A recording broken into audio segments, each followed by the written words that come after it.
I just wanted to thank you all for coming tonight, and Dirk from Rotolight for the presentation. As well, Rotolight provided the food this evening and so on, so we're grateful. So please enjoy the presentation and have fun. Thank you.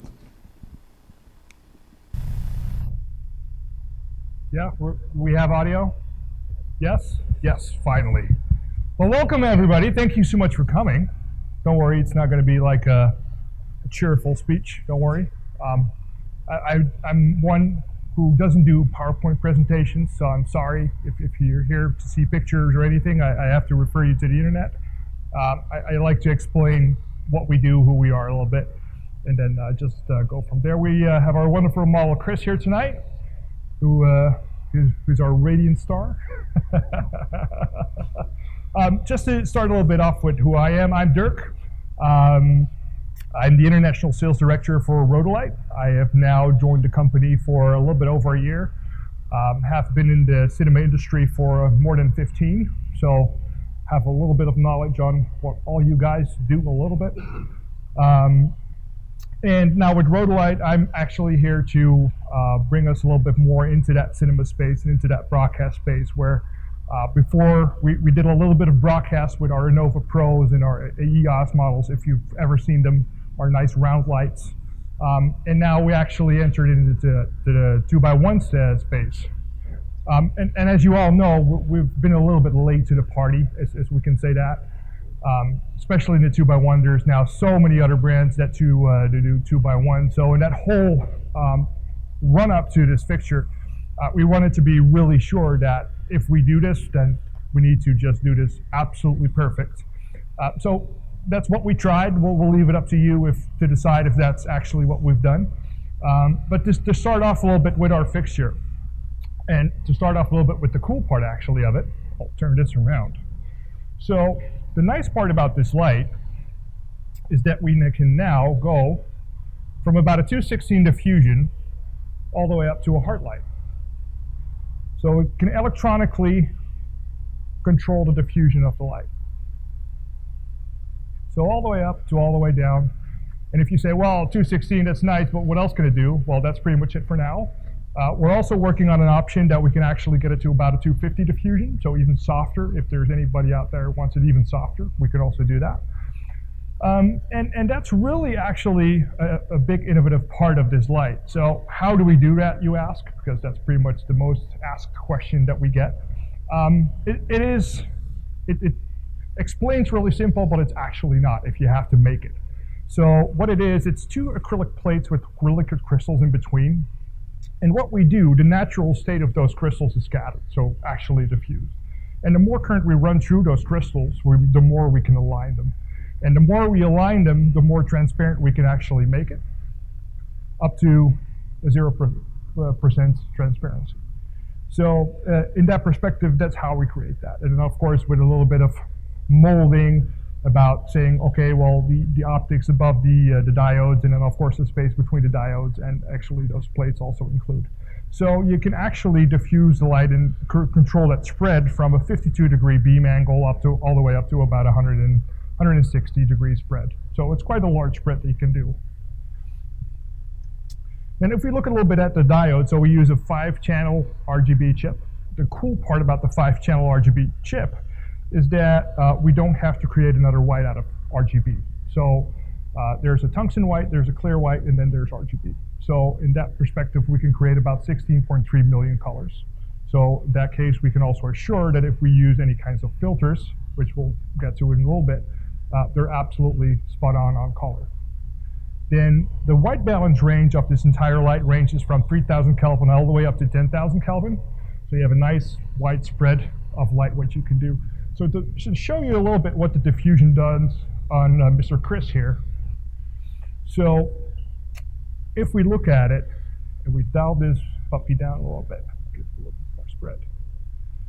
So it's about a stop and a half what it currently does. So from 0%, you can see it changing a little bit to a nice soft light, where it takes away a lot of the reflection on his forehead it just becomes a little bit nice. Dial that down again. Then the other challenge that we had to overcome by diffusing LED light is color shift, because of course what happens when we dial in diffusion, it creates a color shift. So to be able to make sure that the color is still accurate over the entire range of diffusion is the way we do is that we build in a brain into the light. So the light is built out of two 1x1 panels, and each panel has a brain. So we tell the brain exactly, well, if we dial in 1% diffusion, you have to create or correct a certain amount of color to be able to still run at like a 10,000 Kelvin or 5,000 Kelvin, or what kind of Kelvin you're actually running at. Then if we look at the display, well, right here, just going to run around a little bit. We can focus on there we go. So the user interface is also a big part of our light that we really wanted to do well. So we divided everything into pretty much 5 color groups. So the home button has all the presets, so CCT, RGB, HSI, XY, and all the filter settings. Then we have a system page, an effects page, with of course all the effects that you would expect in a light like this. Then we have a photography flash option to use it as a strobe, which you can pretty much do with all our lights. And then also the DMX options. So to start off a little bit on the home screen, as you can see here, we have the presets. So bank 1 to 10. So the cool thing about that is if I do anything with the filter switches all into color groups. So let's say I want to do something with red. So an LE 106.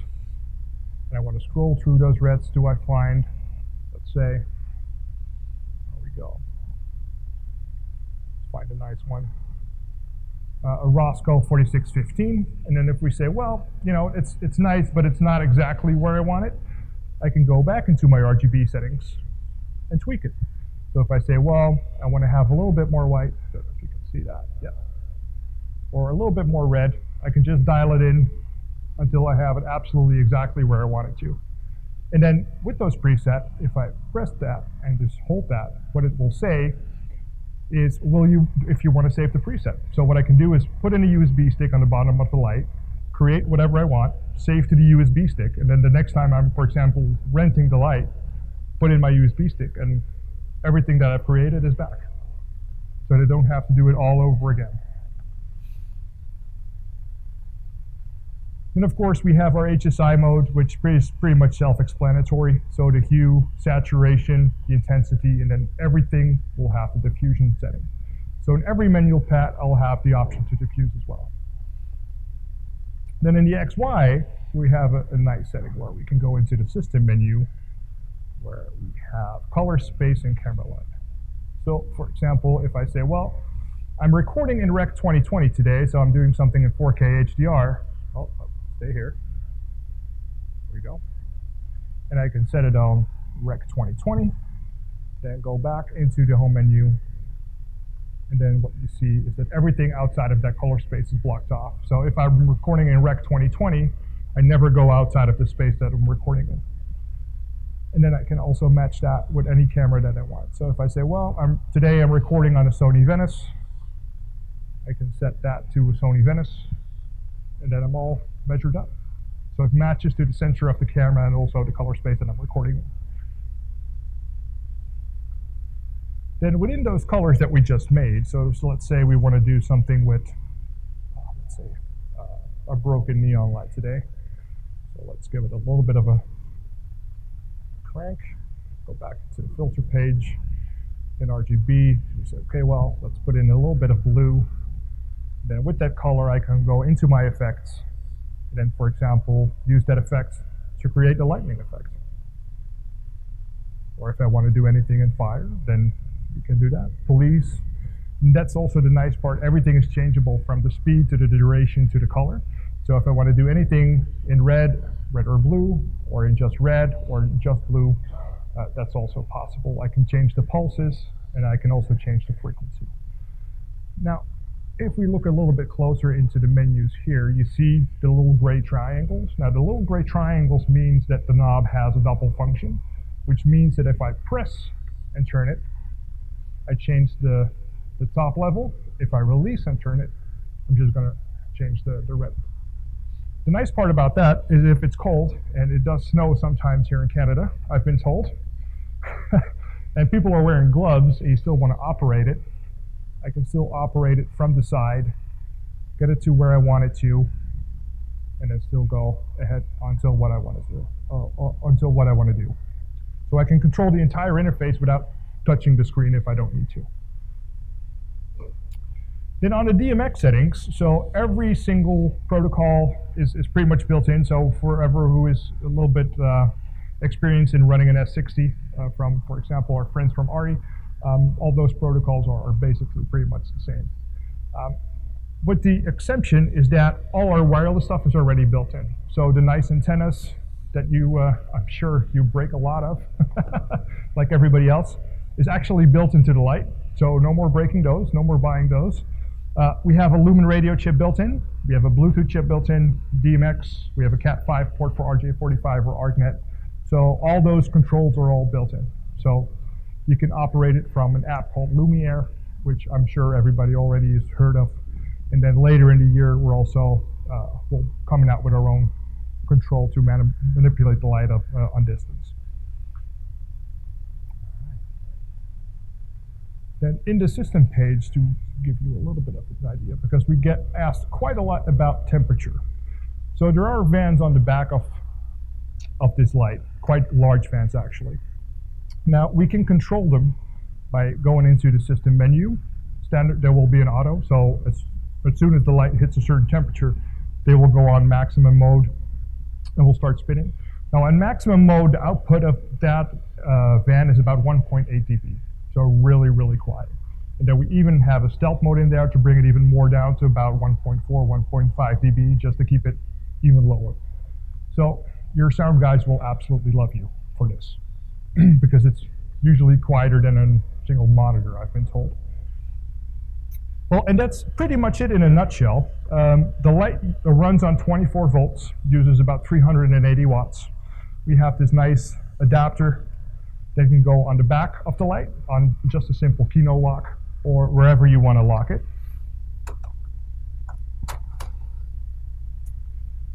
And that's it, really. Any questions out of the people here? It's an IP20, so not very weatherproof, but there are rain covers already for it. So if you want to do anything in the outside, it's coverable for rain. Up to about -40, so we can go pretty cold. And then if you're using, for example, some heat packs in that rain cover, you can get pretty cold. Yeah. Sir.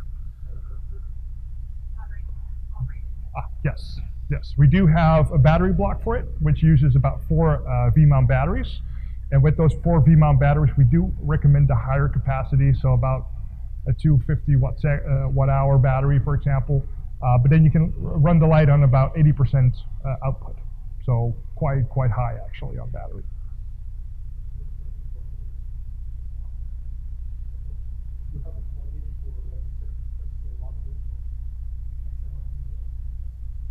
No, we don't. We use the SpeedCon adapter and not the 4-pin protocol.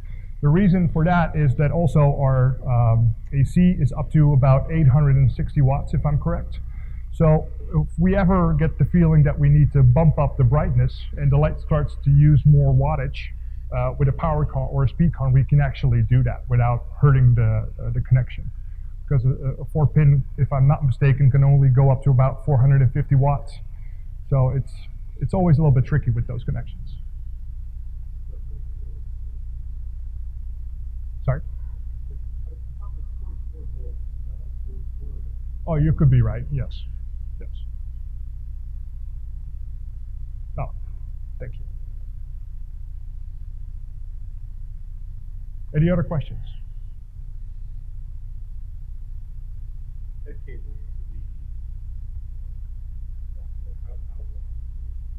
How? Yeah, exactly. So we have certain lengths of cable. So for example, if you say, well, I want the adapter on the back, we can make them really short, so you don't have to roll them around or just to hide them. Or we can make them really long if you're using them on trusses. It's really whatever you want, we can make it for you.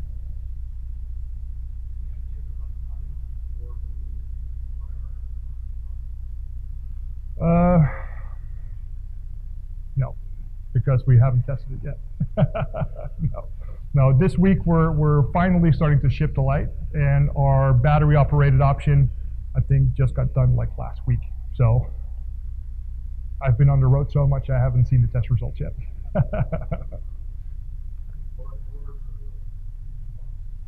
Yes, so we have DOP choice making a snap grid or snap back, sorry, and then also a snap grid. And then of course we have our barn doors for it. And then I believe our fine friends from Chimera are also making lantern options for it, and I believe also other options for it, yes. But that's what we currently have. Sorry? Yes, that's a good one, thank you. So it comes in three forms. What you see here are the swan necks, so the standard one, the ball heads. Then we have a standard yoke version and a pole operated yoke version. So if you have anything on truss, you can operate it with the pole, or a standard yoke version where you can just operate it on like a C-stand or whatever you want to do. Yeah. Yes. Not yet though, but yes. So we have the M8s here on the back, where we're currently looking into optionalities to actually stack them together, so you can make a bigger fixture altogether.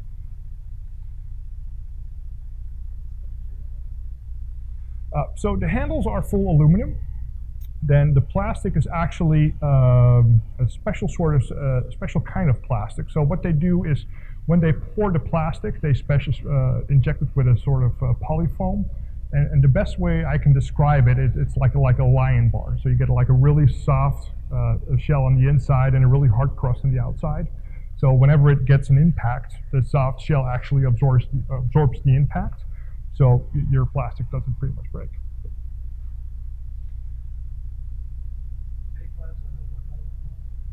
April. It's actually already in production.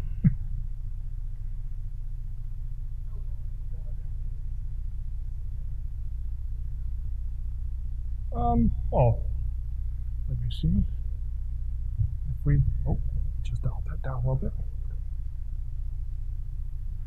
So if we dial it down to, in this case, 0.5%, you still have a little bit. Yeah. On full output, I'm still waiting also on the new measurements. So we did a new measurement of it last week. So unfortunately, currently I only know the old outlines that we had. So with diffusion, I believe on full output, it projected about 15,000 lux on 3 feet. So it packs quite a punch. So it's if you would compare it to our German friends, for example, with an S60, then it would be a full stop rider. Exactly the same. Yeah. Yeah. So the light is manufactured entirely in the UK. So the only thing we actually have to import are the diodes, so the LEDs. That's something that we can't make ourselves. But everything else we do ourselves. So even from the electronic boards, we have a partnership with a factory who actually does all the electronics inside of the Formula One car for McLaren.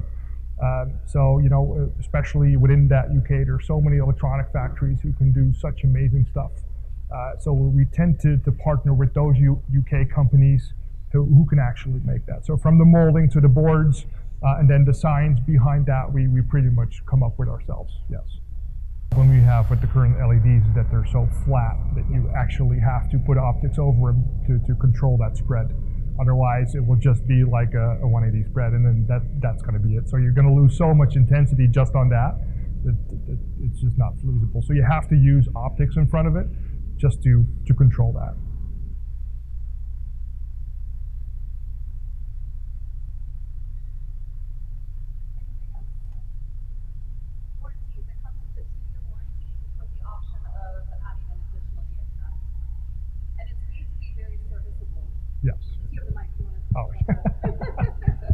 cell phone's going off, I believe.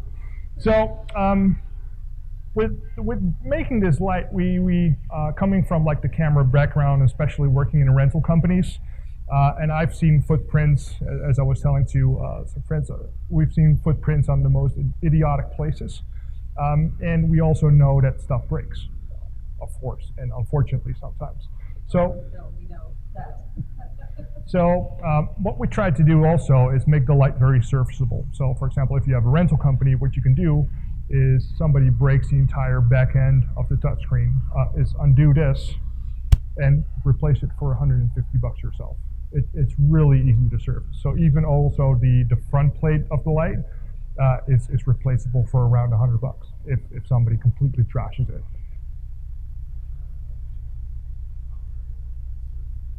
That wonderful fellow right there.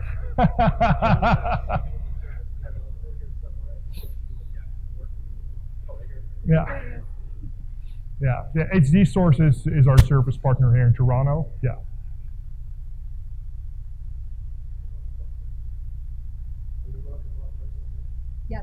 Yes, Of course. prices.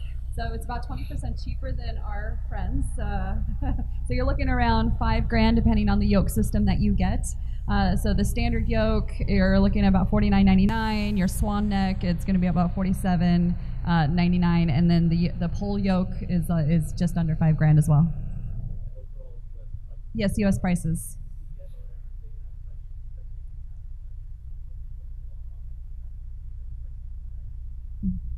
And it comes with or it doesn't come with. You have options of soft case, your flight case. We have a 6-piece cart that you can actually fit your accessories in there as well.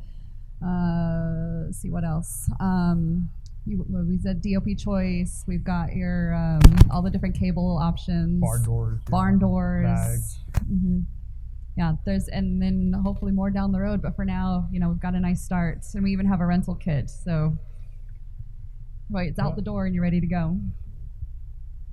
And I saw another hand go up.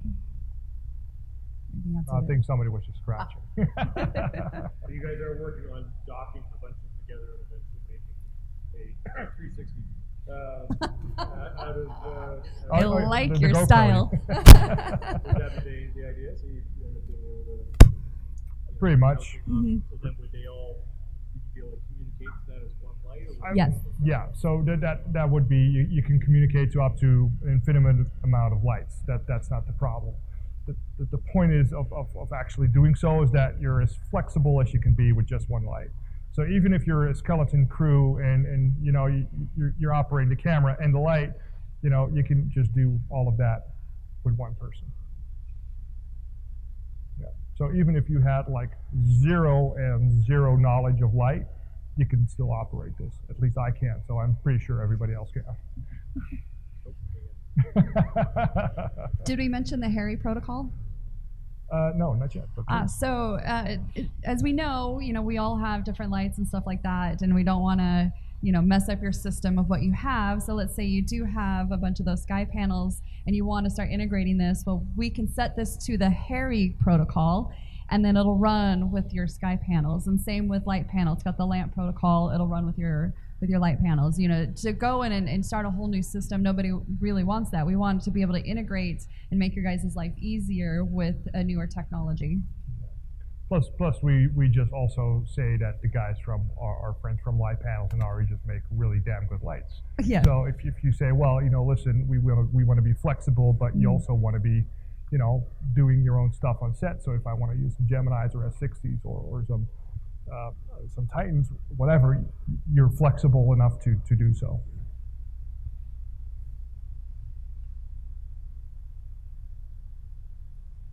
Anything else? Yes. Yes, wireless code. It's got the latest Lumen radio, which means you got your wireless, your Bluetooth, you can do your wireless DMX, you can run off your Luminaire, your boards, whatever you already have, this will work with that.